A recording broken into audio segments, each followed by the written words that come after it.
Hoy está con nosotros Ernesto Toledo Bruckmann, periodista, profesor universitario e investigador bien informado y diligente. Es autor de varios libros.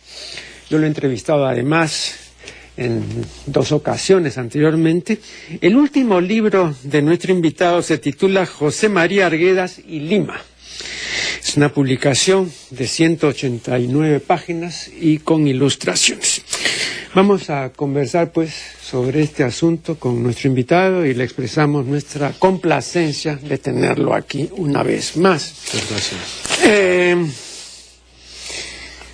Ve usted, hace algún tiempo Andrés Oppenheimer entrevistó a William Gates, ¿no?, más conocido por su hipocorístico de Bill, y le dijo: señor Gates, si usted hubiera nacido en el Paraguay, ¿usted habría podido hacer la gran fortuna que ha hecho? Y Gates le dijo: no, de ninguna manera. Si yo hubiera nacido en el Paraguay, bueno, pues habría sido agricultor o empleado de ministerio, ¿no? Pero no habría podido hacer la fortuna que he hecho.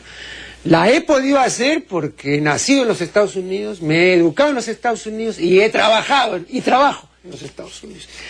Bueno, le cuento esto porque creo pues que el lugar, en este caso el país, es determinante, ¿no? Entonces, igual, en relación con Arguedas, ¿no?, de los 44 años que residió en la costa, 42 lo hizo en Lima y 2 en Ica, ¿no? De los 58 años que vivió él, ¿no? Entonces, si se hubiera quedado en la sierra, entonces hubiera sido pues algo completamente diferente, ¿no? Digamos que en unas sociedades donde, de acuerdo también cómo se rijan las relaciones de producción, es lo que podría determinar lo de cómo terminaría un intelectual, en este caso Arguedas, ¿no? Considero de que Arguedas, bueno, vivió 58 años y estos 44... Una interrupción, él nunca se considera intelectual. Claro, estamos hablando en todo caso como estamos hablando... Él dice en una carta a su hermano Arístides, ¿recuerda usted? Sí, ¿no? sí. Yo no soy un intelectual, ¿no? No, hay una carta también a los estudiosos también. Sí, sí. Claro, digamos que nosotros en todo caso lo consideramos como un intelectual, ¿no?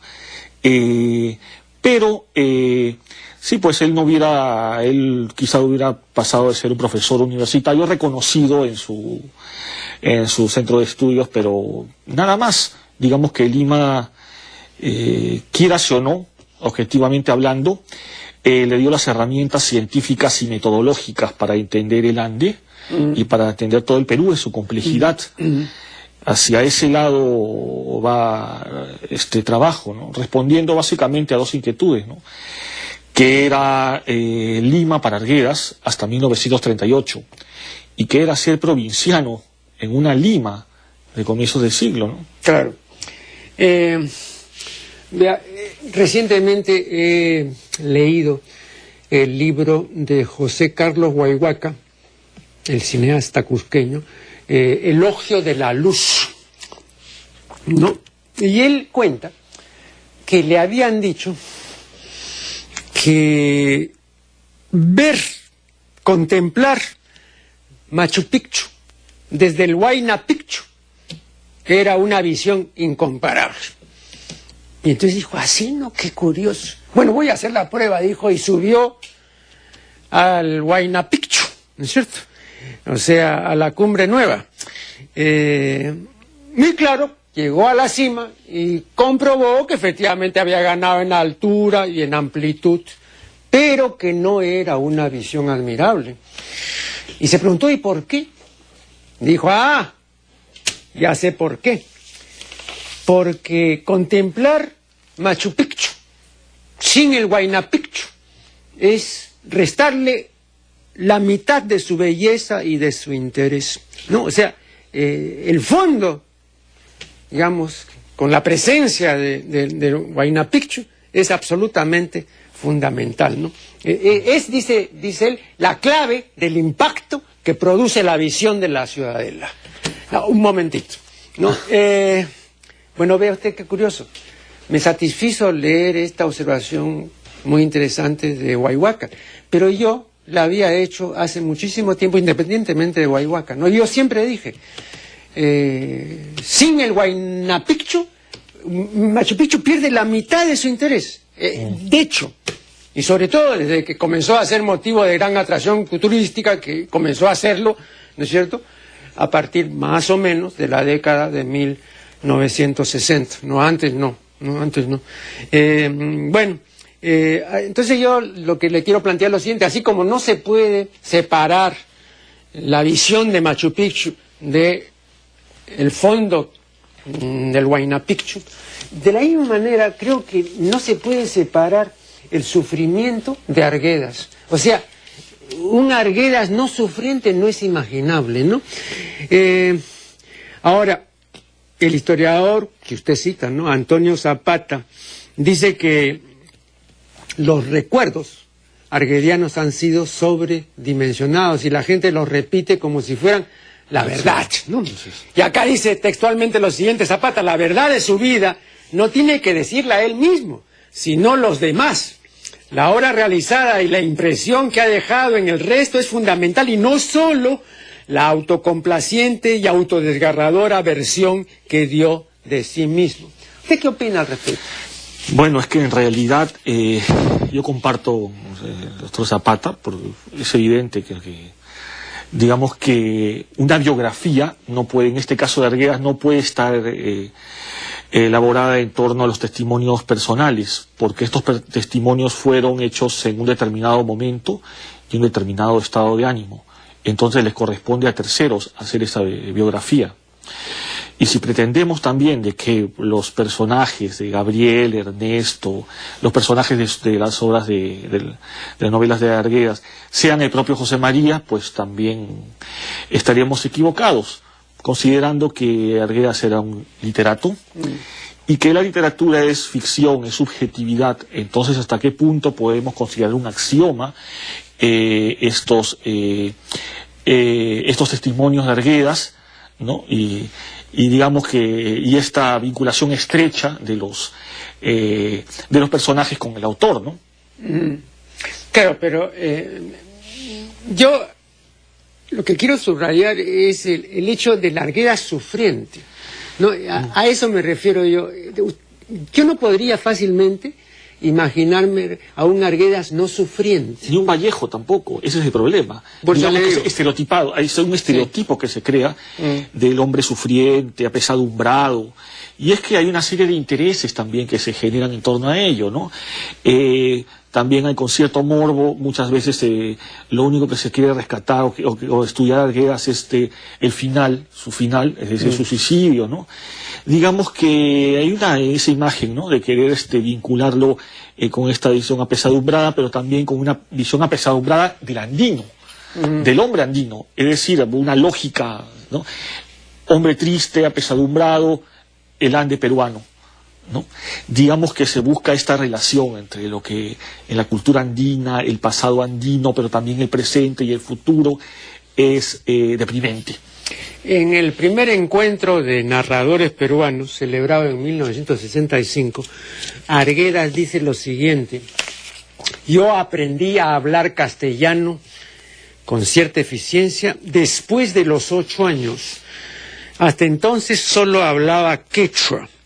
Bueno, ve usted, investigadores como Ricardo González Vigil, el investigador de origen galo, que se apoya en investigaciones del señor Roland Forgué, ¿no? Y luego el testimonio de una investigadora como Pinilla, Carmen María Pinilla, ¿no? Dicen que esto no es cierto. Bueno, entonces, que lo que realmente es la verdad es el bilingüismo, ¿no? O sea, fue siempre bilingüe y no, como él nos quiso hacer creer, monolingüe. Pero lo que le pregunto a usted es, ¿por qué tendría que haber mentido Arguedas? Bueno, tenemos que basarnos primero en la objetividad, ¿no? Era hijo de Mistis. Arguedas era Misti, había estudiado en colegios particulares también. Entonces, el primer idioma que tiene el primer idioma que tiene en su casa es el castellano, es evidente. El quechua lo tiene, obviamente, lo aprende con la servidumbre. Y eso es lo que también coincide Rodrigo Montoya, ¿no? Él no nació hablando el quechua, no es así. ¿Por qué habría mentido? Digamos que es esa visión idílica que se quiere crear del hombre andino, ¿no? Entendemos también de que Arguedas quieras o no, es el portavoz de la cultura andina, ¿no? Es el misti hispanohablante, es el misti que se compenetra con la cultura andina, que llega desde temprana edad a hablar también el idioma, el quechua, pero es el misti. Entonces, de alguna manera, él, en su afán por reivindicar legítimamente la cultura andina, es que hizo esa aseveración, ¿no? Ahora, fíjate qué curioso, ¿no?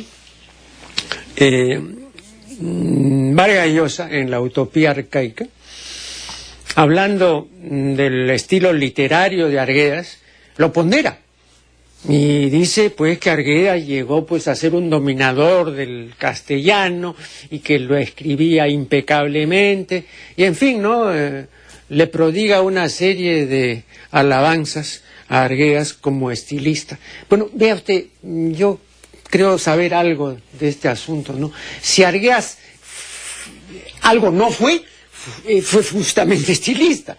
Arguedas ha sido, digamos, un prosista, ¿no? Pero visto así con detenimiento, no se le podría considerar nunca. Y le menciono esto porque se ha atacado el libro de Vargas Llosa, ¿no? Y se ha dicho que es una demolición completamente, ¿no?, ignoble, ¿no? Cosa que tampoco yo no comparto, ¿no? Pero hay este tipo de incongruencia. ¿Usted qué opina de la utopía arcaica? Bueno, que yo creo que ni utópicos ni arcaicos, creo yo, en torno a Arguedas, ¿no? Hay unas frases, digamos, algunos testimonios de unas personas que aparecen en Utopía Arcaica, que por ejemplo señalan de que Arguedas en este caso no tuvo una militancia política y todo.